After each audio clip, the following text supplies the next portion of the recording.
esta imagen que les estoy mostrando, ¿no? Bueno, van a ver diversas áreas culturales: Aridoamérica, Oasisamérica y Mesoamérica. Cada una de ellas tiene diferentes rasgos y, como bien decía Sebastián, la geografía va a ser un elemento importantísimo para el desarrollo de todas estas sociedades prehispánicas.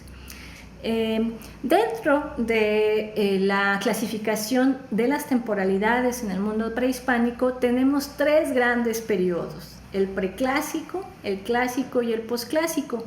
Una vez que estas sociedades cazadoras recolectoras empiezan a sedentarizar, pues vamos a ver que empezamos a tener centros urbanos, pequeñas aldeas, y esto va a tener muchísimo que ver con la música.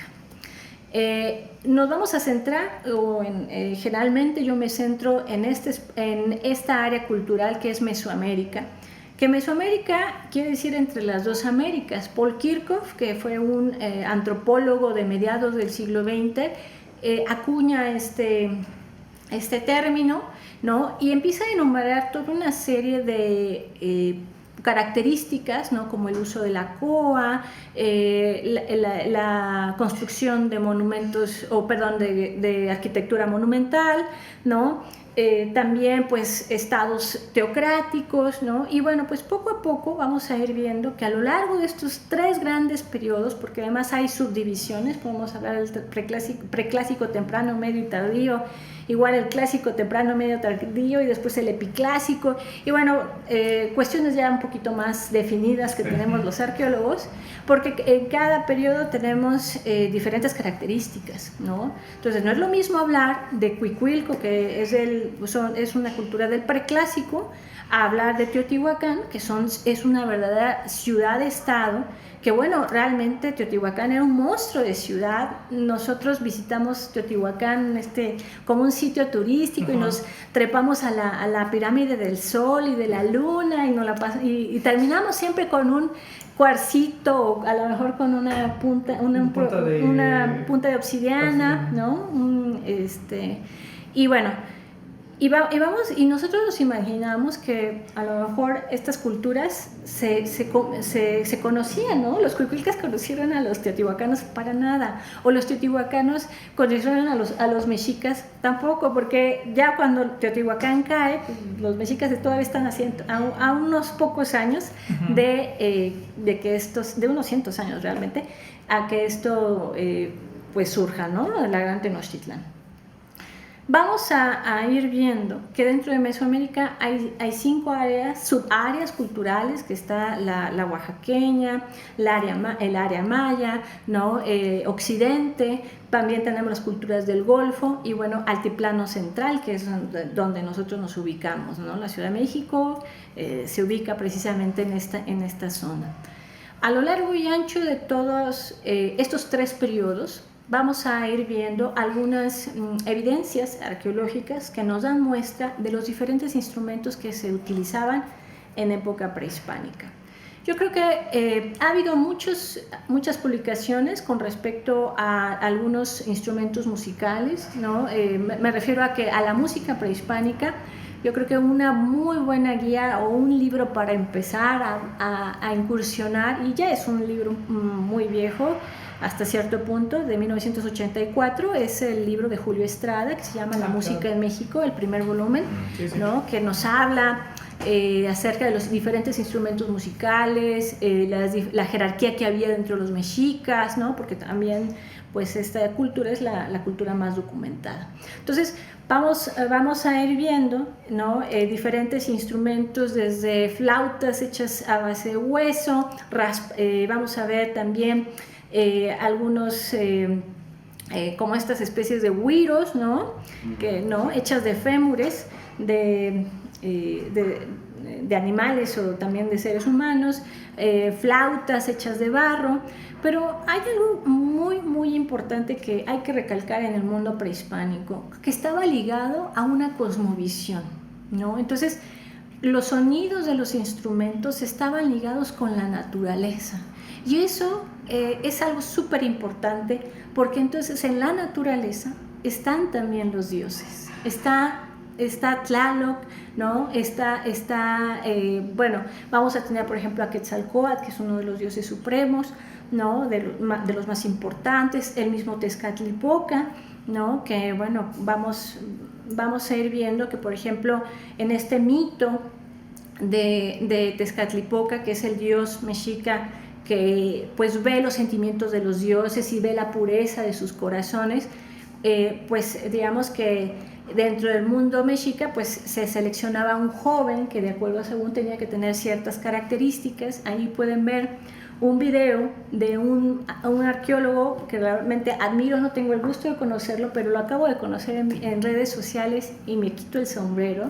Se llama Jaime Delgado Rubio, que tiene una labor de difusión de la arqueología, de la enseñanza de la arqueología, y ha hecho unos cómics, ¿no? Que hablan precisamente de los dioses mesoamericanos, y habla precisamente de Tezcatlipoca, ¿no? Y en este mito, ¿no?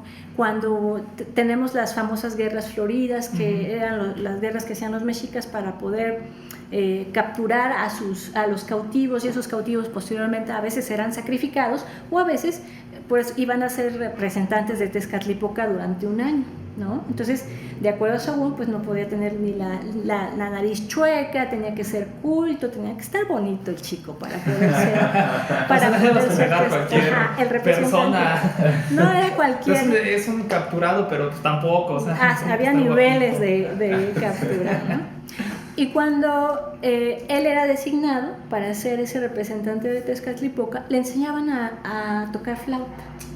Ajá. Entonces, después de un año, porque aparte pues él vivía así en un palacio, le designaban creo que cinco esposas, el mismo Tlatoani, que es el gobernante mexica, cuando lo veía pues se quitaba así sus joyas y se las ponía a este joven, iba al tianguis y todo el mundo lo colmaba de regalos, pero después de un año este joven sería sacrificado, ¿no?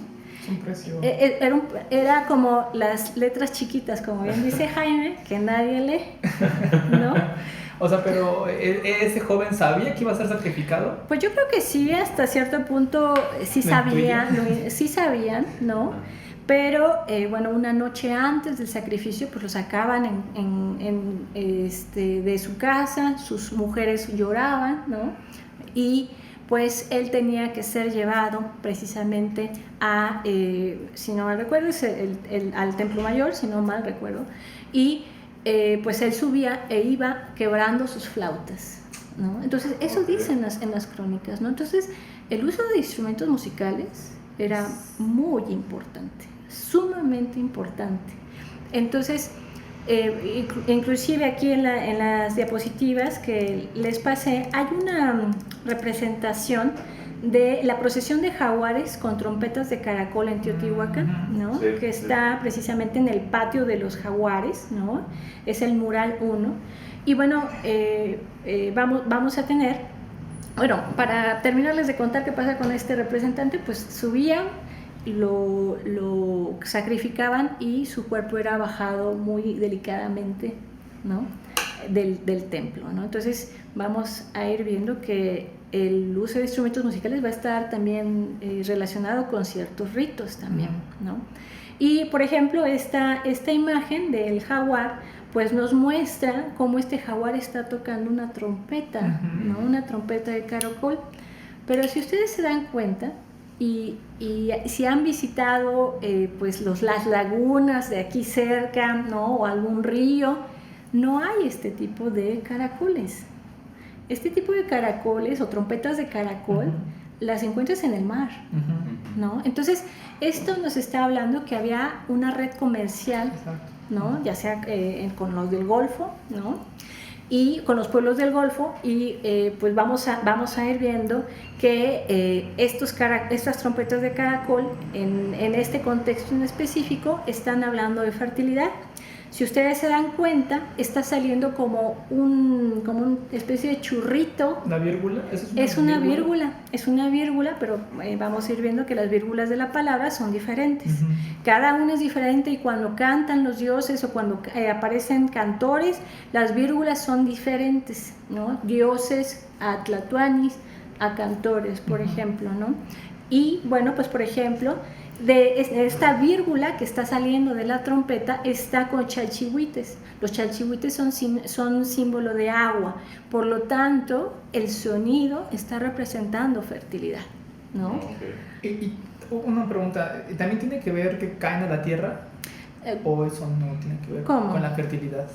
Bueno, estamos hablando que en el mundo prehispánico, bueno, pues el agua, ¿no?, es sinónimo de vida, ¿no? Y pues vamos a ir viendo que, por ejemplo, sí, ahorita está cayendo en la tierra, precisamente estas vírgulas de la palabra llenas de agua, sí, efectivamente están cayendo en la tierra, y que muy probablemente pues tengamos pues esta representación de fertilidad, como el agua está haciendo germinar, ¿no?, la tierra.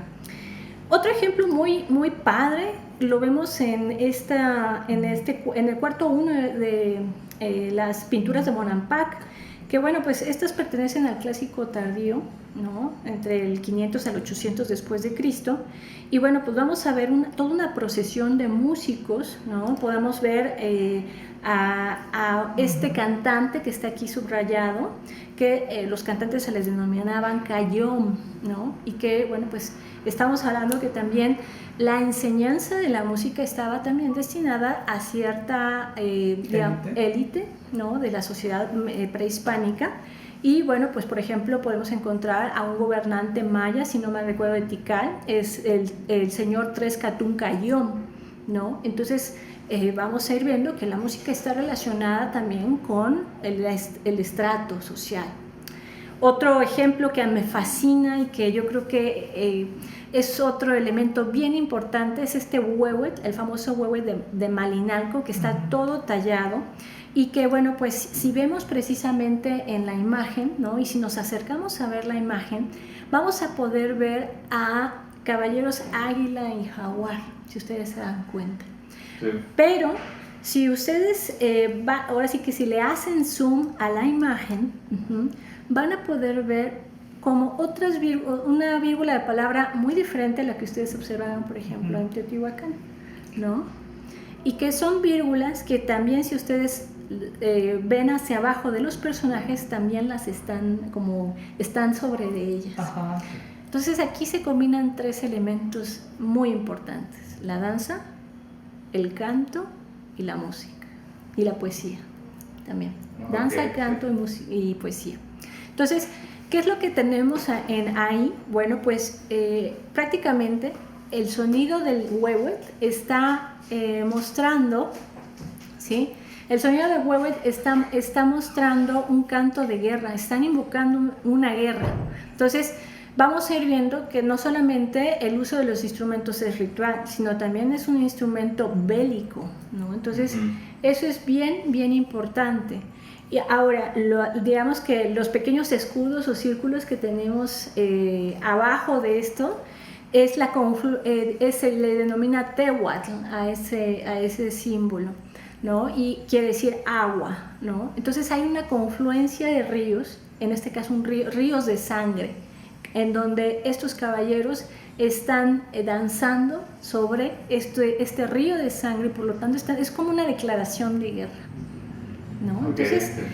Entonces eso es algo muy interesante, cómo la iconografía musical nos está ayudando, en este caso pues sí es una iconografía, centrada en la música, pero cómo la iconografía mesoamericana nos está mostrando diferentes elementos de la música y cómo está interactuando la música con la sociedad.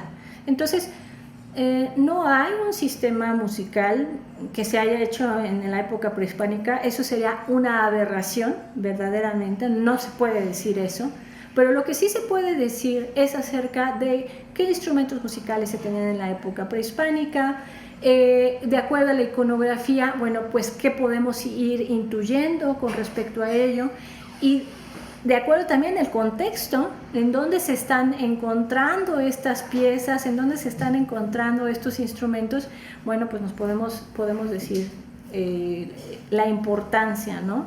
Los cascabeles, por ejemplo, también los portaban los mismos dioses, ¿no? Y el sonido de los cascabeles también quiere decir el sonido del agua, del fluir del agua, ¿no? Entonces, inclusive, bueno, si vemos las salas de la Facultad de Música, pues son dioses, los dioses dedicados a la música. Xochipilli, ¿no? Huehueteotl, ¿no? Huehuecoyotl, perdón. Huehuecoyotl, ¿no? Macuilxochitl, que son los que tenemos aquí en la imagen. Macuilxochitl es el que está sentado, ¿no? Y tienen varios elementos. De entrada, pues Macuilxochitl está tocando el huehuetl. Fíjense en las vírgulas de la palabra que están saliendo, y generalmente las vírgulas de la palabra de los dioses son muy grandes, son floreadas y tienen un tocado en la cabeza que se les llama mécatl. Es otro, digamos que es digamos que una señal de que es un músico, ¿no? El mécatl. El mécatl, que es la bandita que tienen en la frente. Ok, nada más como paréntesis, ¿podrías decirnos qué es una vírgula? Una vírgula es digamos que este símbolo, como es un globito, es como estos globitos que tenemos en las historietas, que salen de los personajes, pero ojo, quien tiene la vírgula, quien tiene el tlatua, así se llama, es el personaje más importante de ese pasaje. Por ejemplo, aquí, o sea, recapitulando, porque la vírgula, como decías, más bonita de todas, es la del dios. En este caso es la ¿de quién es? O sea, porque es el que está sentado. Según yo, o sea, porque en esa imagen está Huehuecoyotl. Huehuecoyotl. Xochipilli. No, está del lado derecho tenemos a Huehuecoyotl, que es el dios más grande. Okay, ambos son dioses. Sí. Y del lado izquierdo tenemos a Macuilxochitl. Ok. Y él es el que tiene la... Ambos tienen vírgulas. Entonces vamos a ir viendo que, por ejemplo, Macuilxochitl tiene una vírgula floreada, está cantando. Porque es música. Son deidades asociadas a la música. De acuerdo.